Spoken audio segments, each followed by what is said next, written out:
Hi guys, today I am going to teach you how to download Scratch 3.0. First go to Chrome, then search Scratch 3.0. Scratch 3.0 download. Then click on this link and choose your operating system. Click on the direct download. Wait for Scratch to download.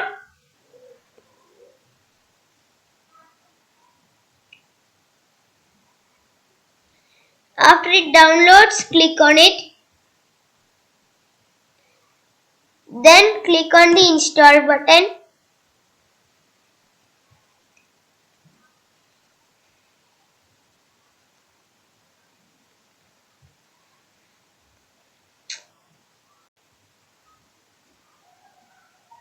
Then click on the finish.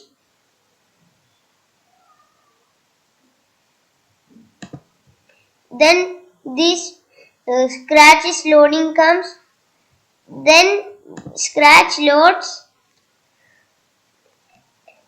and this screen pops up.